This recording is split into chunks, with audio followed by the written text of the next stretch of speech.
Velocidad. 10 equipos, los 20 mejores pilotos del mundo, un solo ganador. Vamos a ser nosotros. Coche y piloto. Pero espera, ¿cómo que mi Fórmula 1 ha recorrido más de 1098 kilómetros en tan solo 5 días? ¿Es eso posible?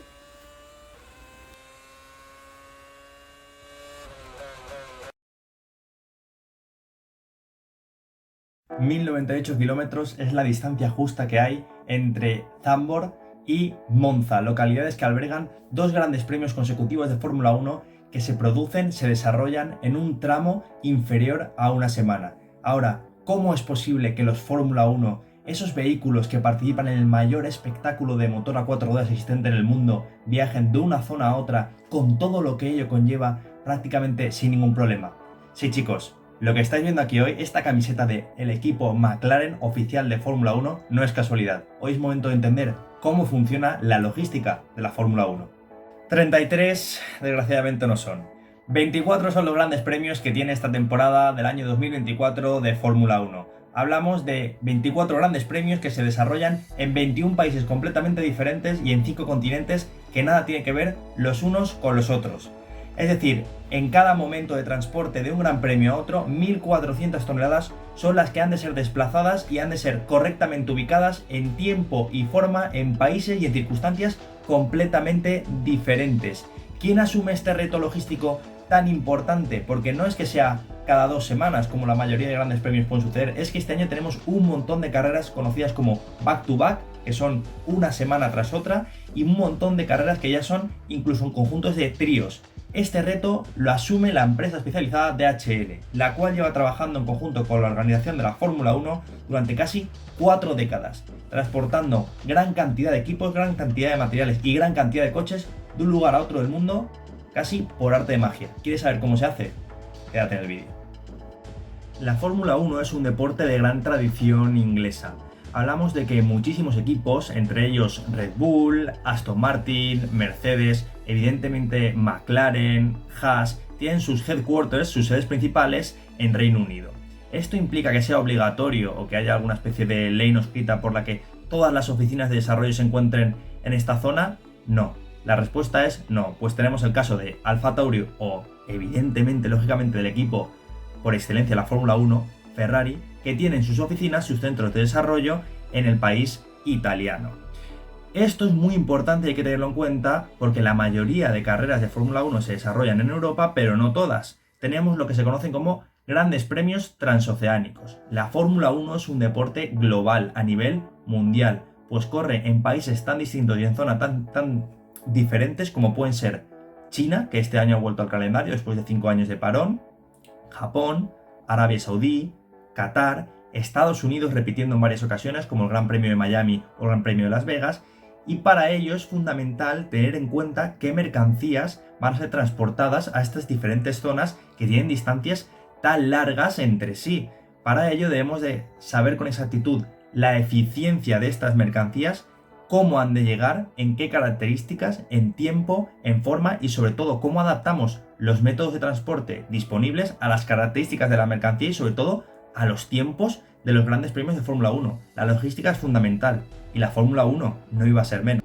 127.000 kilómetros es la distancia que recorre un Fórmula 1 en lo que se refiere a métodos de transporte entre país y país cuando termina una temporada tras los 24 grandes premios que hemos estado comentando. Pero el caso es que no solo viaja un coche a todos los grandes premios. Si tenemos en cuenta la gran cantidad de piezas que se transportan, tenemos para correr con 3 coches por cada uno de los coches que el equipo pone a disposición del Gran Premio, a disposición de sus pilotos para correr. Es una auténtica barbaridad. Pero ahora, no solo son los coches, tenemos que ver mucho más allá. Hablamos de diferentes piezas, hablamos de neumáticos, piezas de recambio de las que estábamos hablando justo hace un momento. Hablamos de documentación, hablamos de personal, hablamos de hospitalities, de motorhomes, hablamos de técnicos especializados.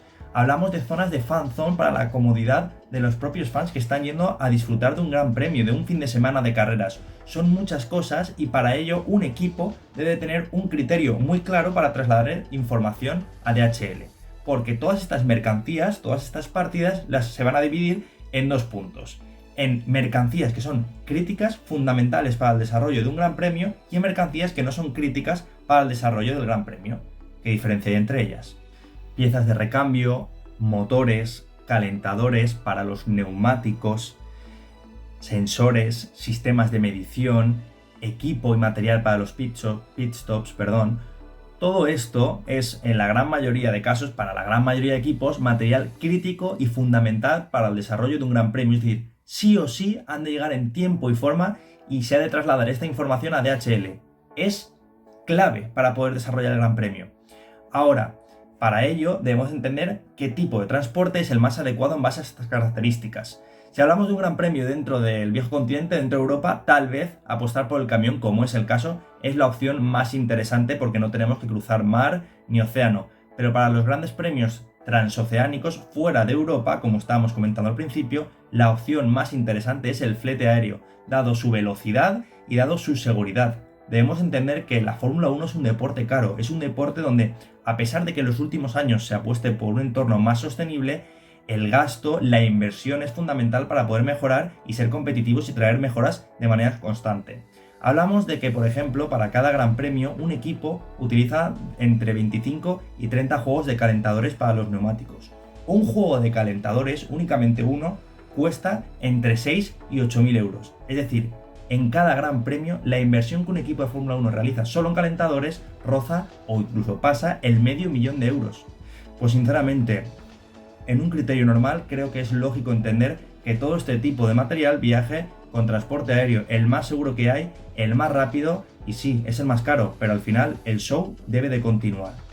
Como curiosidad, estos motores tan costosos y tan complejos de entender y de desarrollar implican de la inspección por parte de profesionales de DHL con la acreditación de 200 certificados por cada uno de los motores que un coche puede llegar a utilizar. Es decir, por tal de pasar los trámites aduaneros de diferentes países y garantizar la seguridad y la calidad de esos motores, los profesionales de la empresa logística aportan inmensidad de documentos para confirmar el buen hacer y la calidad de los equipos en cuanto a los motores se refiere. Además, todo ello respetando el medio ambiente, pues como bien sabemos, desde el año 2014 cambió la normativa y actualmente se utilizan motores híbridos en la Fórmula 1.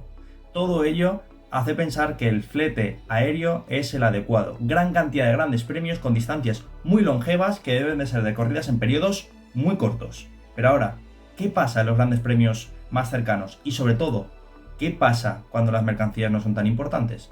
Lo hemos comentado al principio del vídeo y tú mismo lo has podido escuchar. Para lo que son las carreras dentro de la zona euro se utiliza un transporte terrestre por carretera con una metodología clásica en la que DHL se pone en coordinación con los equipos de Fórmula 1 y realiza las entregas en los diferentes países que tenemos mediante una flota de camiones que pone a disposición de la organización de Fórmula 1. Sí, se evita lo que es el avión porque no es necesario, pero también es cierto que a nivel respeto del medio ambiente tal vez podríamos buscar alguna otra alternativa. Más adelante veremos qué soluciones se plantean. Ahora, es fundamental entender que no todos son equipos críticos, materiales ultra necesarios para la Fórmula 1. También tenemos equipos que no son tan críticos. Hablamos de materiales para lo que es el montaje de las fan zones y la comodidad de los aficionados que se trasladan a los grandes premios. Hablamos de los hospitalities y motorhomes, que son las instalaciones, las mini oficinas, mini sedes que cada equipo monta en lo que es el Parc Fermé, la parte trasera de un paddock de Fórmula 1 donde los pilotos, los equipos, los periodistas, los profesionales de DHL se acomodan y se hospedan durante un gran premio, durante un fin de semana de carreras. Hablamos que de ello implica camillas, materiales para esos motorhomes, gran cantidad de cosas que sí, son necesarias, son útiles para la Fórmula 1, pero no son súper relevantes. Al final esto es un complemento para que el show externo pueda continuar. Pero todo ello no sigue un criterio establecido, es decir, son los propios equipos de Fórmula 1 los que disciernen y eligen qué equipo es crítico y qué equipo no es crítico. Ahora, de manera repetida, el transporte elegido, sobre todo para las carreras transoceánicas de este equipo que no es crítico, es el transporte marítimo. Gran cantidad de contenedores son los que albergan estas mercancías no tan relevantes, no tan importantes y que con muchísima antelación, con muchísima previsión, hemos de tener en cuenta que casi con 18 meses de previsión es cuando se realiza la planificación de una temporada de Fórmula 1.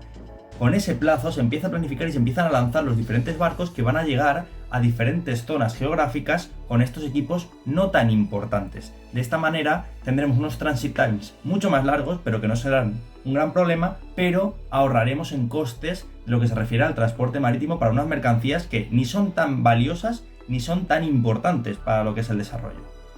Este deporte tan apasionante siempre ha sido un deporte, como hemos dicho, bastante caro, en el que la inversión y el gasto han estado a la orden del día.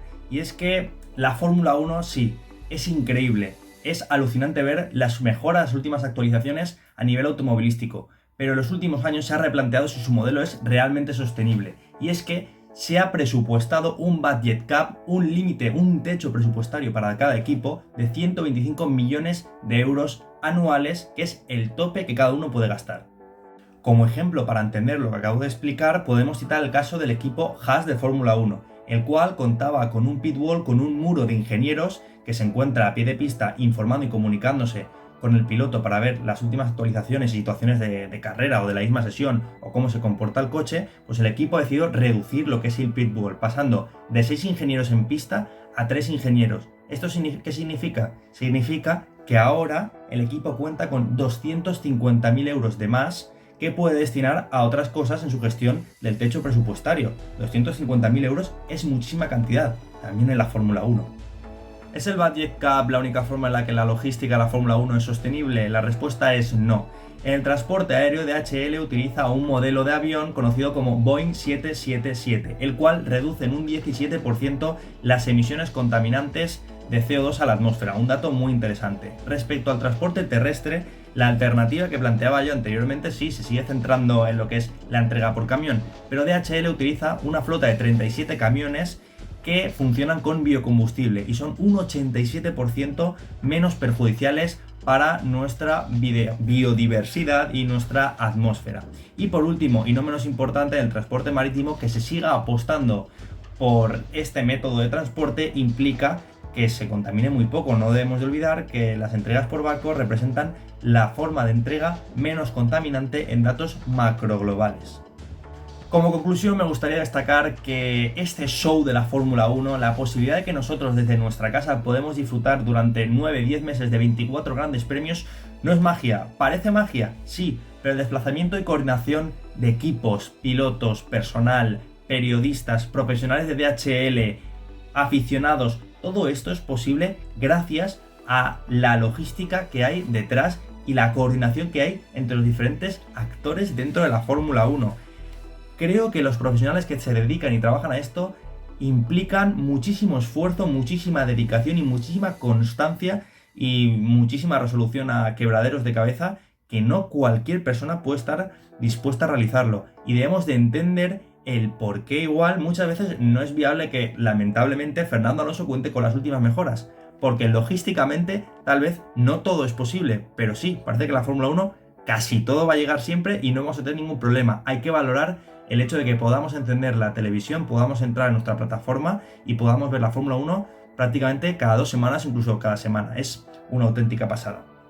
Llegados a este punto, me gustaría daros las gracias. Si os ha gustado el vídeo, espero que le deis un buen like, que suscribáis. Os leo en los comentarios si tenéis cualquier tipo de apreciación o comentario. Me gustaría destacar que he utilizado la infografía proporcionada por parte de Iván Cascant, una persona que también vuelca contenido en redes respecto a logística. Os dejaré aquí un enlace para que podáis echarle un vistazo. Y a los aficionados de la Fórmula 1, que somos muchísimos y que seguramente estemos viendo este vídeo, por favor os recomiendo encarecidamente que veáis el vídeo de Albert Fábregas si queréis profundizar un poco más y escuchar su voz explicando esto mismo que he estado explicando yo. Yo he recurrido a ese vídeo suyo. Os dejaré por aquí abajo también el enlace para que le podáis pegar un vistazo y entender mejor de sus propias palabras cómo funciona la logística en Fórmula 1 y encima te lo explica a pie de circuito. Es una auténtica pasada. Nada más, espero que os haya gustado. Muchas gracias y un saludo.